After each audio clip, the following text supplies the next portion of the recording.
तो news point में आज मैं हूं क्रांति संभव आपके साथ, और हमारे साथ दो खास मेहमान हैं। शशांक तो हमारे सहयोगी हैं, शशांक सिंह हमारे खेल पत्रकार, और इसके अलावा शिमोन शरीफ साहब हैं जो शूटिंग एक्सपर्ट हैं। और जो शिमोन, यहाँ पर हम शुरुआत आपसे करना चाहेंगे। एक तो जो प्रदर्शन अभी तक रहा है और जो हमने कहानी, जो रिपोर्ट दिखाई, उससे एक खास तरह का गुस्सा जरूर आम जनता में, हमें सोशल मीडिया में भी देखने को मिल रहा है। पहले तो उसके ऊपर प्रतिक्रिया आपकी चाहेंगे कि एक तरफ कांस्य पदक भले ही जीत लिया, लेकिन क्या इसे ये नहीं कहेंगे कि इन सब अफसरों, इन सब बैगेज के बावजूद साक्षी मलिक ने ये मेडल जीतकर एक इतिहास कायम किया है? तो उससे तो फिर मैं ये बोलना चाहूँगा कि साक्षी की अचीवमेंट और भी बहुत बड़ी हो जाती है। जब आपको ऐसे आप सिस्टम से आप आते हो जहाँ पर आपको कोई सपोर्ट नहीं मिलता, कोई खास। अभी आपने थोड़ी देर पहले आपकी रिपोर्ट में ये दिखाया कि दीपा कर्माकर का फिजियोथेरेपिस्ट को परमिशन नहीं मिली थी। जब वो फाइनल्स में क्वालिफाई हुई तब उनके जल्दबाजी में उनके फिजियोथेरेपिस्ट को यहाँ से रवाना करा गया। ऐसे सिस्टम से अगर आप बिलोंग करके ओलंपिक्स में जाते हैं और वहाँ पर मेडल जीतते हैं, तो मैं कहूँगा कि उनकी अचीवमेंट की और भी इम्पोर्टेंस बढ़ जाती है। और जहाँ तक पॉलिटिशियंस की बात करी जाए, मुझे नहीं लगता, अगर किसी का कोई रोल डिफाइंड नहीं है, अगर वो कोई वहाँ पर प्रोफेशनली अटैच्ड नहीं है अपनी किसी भी टीम के साथ, किसी एथलीट के साथ, मुझे नहीं लगता उनका कोई भी रीज़न है वहाँ पर होने का। लेकिन एक चीज़ समझ में थोड़ी सी, जब फंड इतना कम होता है, अगर हम देखें क्रिकेट के मुकाबले इन सब खेलों में पैसे इतने कम होते हैं, फिर आखिर इतने बड़े तामझाम के साथ अफसरशाही जाती क्यों है वहाँ पर? आखिर केवल विदेश घूमने के लिए? क्या इसका अर्थ क्या है? मेरे ख्याल से पॉलिटिशियंस वहाँ पर इसलिए जाते हैं कि वो अपनी सेल्फ प्रमोशन करना चाहते हैं। वो चाहते हैं कि जब कोई एथलीट कभी कोई पदक जीते या फाइनल्स में आए, क्योंकि सारी मीडिया वहाँ प्रेजेंट है, पूरी दुनिया की नज़रें उन एथलीट के ऊपर रहती है, तो उनके साथ खड़े होकर तस्वीर खिंचवा लें। शाम को वहाँ पर, क्योंकि ओलंपिक जैसे एक बहुत बड़े स्पोर्टिंग इवेंट में बहुत फेस्टिविटी होती है, बहुत पार्टीज़ होती हैं, बहुत लोग आते हैं, वो मेरे ख्याल से वहाँ पर एंजॉयमेंट के लिए ज़्यादा जाते हैं। मेरे ख्याल से उनकी कोई खास, उनका कोई रोल नहीं है। शशांक, आपके पास आना चाहेंगे। वहाँ पर मौजूदगी जो है नेताओं की, अफसरों की, उसके बारे में तो सेल्फ प्रमोशन की क्या बात करें, उससे उल्टी फजीहत हो गई है। कितने सारे हम लगातार रिपोर्ट्स देख ही रहे हैं, चाहे सेल्फीज़ की बात हो या ट्वीट्स की बात हो। लेकिन उससे दीगर 3 पैसे प्रति दिन के खर्च का एक आंकड़ा सामने आता है, लेकिन केवल शॉर्ट टर्म में भी इसको नहीं देखना पड़ेगा। इन सब अफसरशाही के गुस्से के बावजूद एक लॉन्ग टर्म अगर सॉल्यूशन की बात करें, सबसे बड़ा सवाल आखिर क्या है? सबसे बड़ा सवाल क्रांति ये है कि हम 3 पैसे का आपने जिक्र किया, मैं थोड़ा सा इसको इलेबोरेट कर देता हूँ, मैं थोड़ा सा और एक्सप्लेन कर देता हूँ। 3 पैसा भारत एक एथलीट पे खर्च करता है, और आपको बता दूं जो ब्रिटेन का है आंकड़ा, वो 22 रुपए पर एथलीट है। यूएस तक जब हम जाते हैं तो वो 50 रुपए तक हो जाता है। अभी अभिनव बिंद्रा का जो ट्वीट है, जो वायरल हुआ, जिसपे मिली जुली प्रतिक्रियाएं आई, उन्होंने क्या मेंशन किया? उन्होंने बस इतनी सी बात कही कि 5.5 मिलियन पाउंड यूके अपने एक मेडल पे खर्च करता है। यानी अगर हम उसको भारतीय रुपए में कन्वर्ट करें तो 48 करोड़ रुपए का एक मेडल बनता है। यानी अगर जब आप बात करते हैं 10 मेडल्स की, कि 10 मेडल्स इस बार आएंगे रियो ओलंपिक से, तो क्या आपने ईमानदारी से 500 करोड़ रुपए, 48 इंटू 10, 480 करोड़ रुपए खर्च किए हैं? अगर किए हैं तब आप उम्मीद कीजिए, अगर नहीं किए हैं तो मत कीजिए। लेकिन इसमें एक और जो बड़ी बात है वो ये कि हम जब ओलंपिक आ जाते हैं उसके करीब हम तैयारी करते हैं। अभी रिपोर्ट में ही एक बात मेंशन की गई, वो ये कि दीपा कर्माकर के पास फिजियो तक नहीं था। जब वो फाइनल के लिए क्वालिफाई कर गई तब उनके पास फिजियो जाता है। ललिता बाबर के बारे में एक बात बता देता हूं, जूता था नहीं, उनके पास 10,000 रुपए का जूता था। उसके अलावा ऐसे बहुत से उदाहरण हैं। दत्तू भोकानल की अगर हम बात करें, उनके पिताजी कुआं खोदते हैं, उनके पास पैसा नहीं था, उन्होंने 2 वक्त की रोटी के लिए आर्मी ज्वाइन किया। आर्मी ज्वाइन करने के बाद उन्हें ये अपॉर्चुनिटी मिली। और रोइंग के हमारे पास कितनी फैसिलिटीज हैं ये भी हमें देखना होगा, नहीं है बिल्कुल भी। उसके बावजूद जो उनका प्रदर्शन रहा है वो काबिल तारीफ रहा है। ओवरऑल स्टैंडिंग्स में वो नंबर 13 पे आते हैं। टाइम की अगर बात की जाए टॉप 10 में शुमार होते हैं।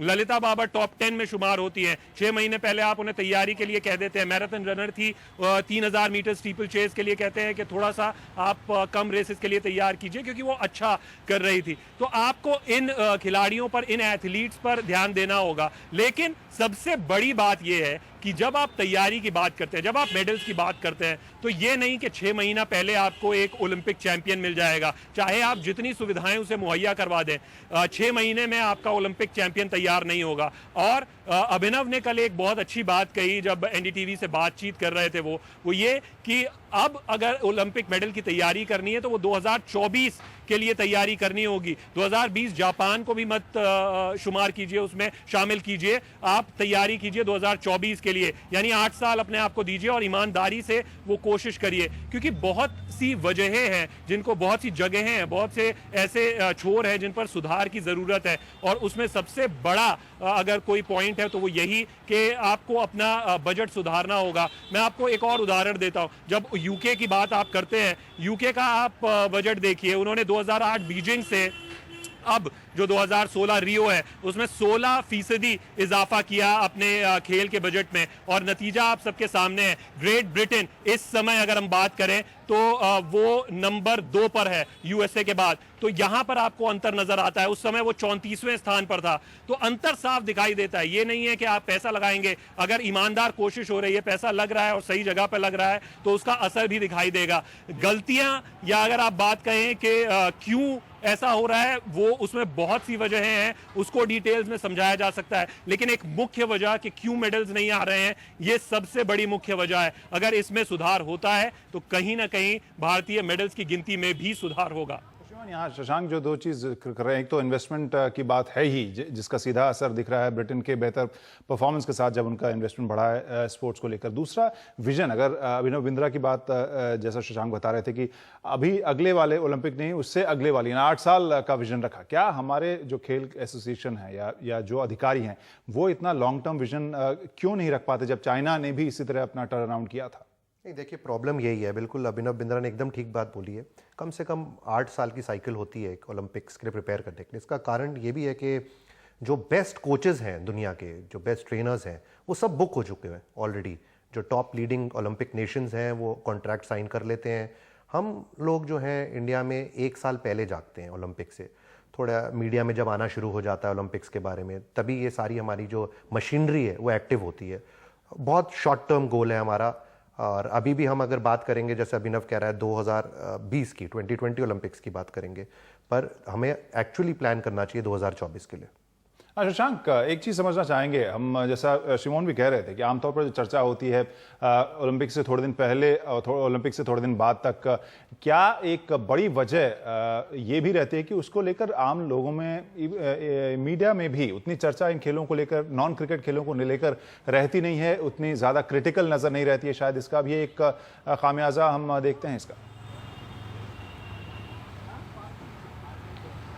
मैं थोड़ा सा इससे डिसएग्री करूंगा क्रांति, क्योंकि जब हम बात करते हैं मीडिया की, अगर आप बात कर रहे हैं, आप खुद देख रहे हैं, अगर 2008 से मैं बात कर रहा हूं, बीजिंग ओलंपिक से, अगर आप देखें 2012 लंदन ओलंपिक, उसके बाद 2016 रियो ओलंपिक, ऐसा कोई ओलंपिक नहीं गया है जिसमें पूरी उस तरह से कवरेज ना हुई हो। हाँ, एक मोटिवेशन या डीमोटिवेशन ये जरूर रहता है कि अगर आप पदक उसमें से नहीं आ रहे हैं तो आप उसको बहुत ज्यादा कंटिन्यू नहीं कर सकते। क्रिकेट क्यों इतना ऊपर गया है, फाइनेंशियल रीजन क्यों आए हैं उसके साथ। 1984 में जब किसी ने मौका नहीं दिया भारत को, तब भारत वहां पर वर्ल्ड कप जीता, वर्ल्ड चैंपियन बना।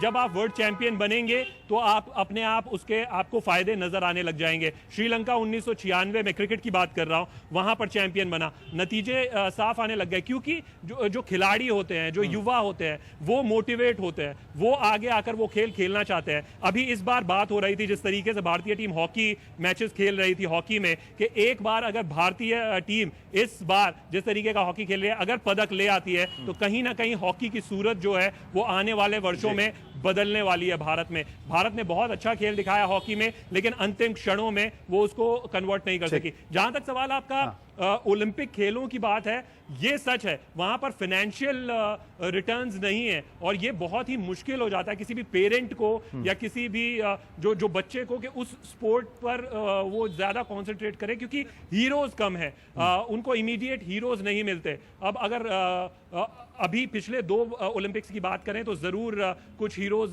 नजर आए हैं, लेकिन उसके अलावा जब जो जीतता है वही हीरो बनता है, ये भी ध्यान रखना पड़ेगा। तो वो रिटर्न्स जो है वो पेरेंट्स को नहीं दिखाई देते हैं। बिल्कुल, एक दुष्चक्र या जिसे विशेष साइकिल कहते हैं चिमोन, वो होता है यहाँ।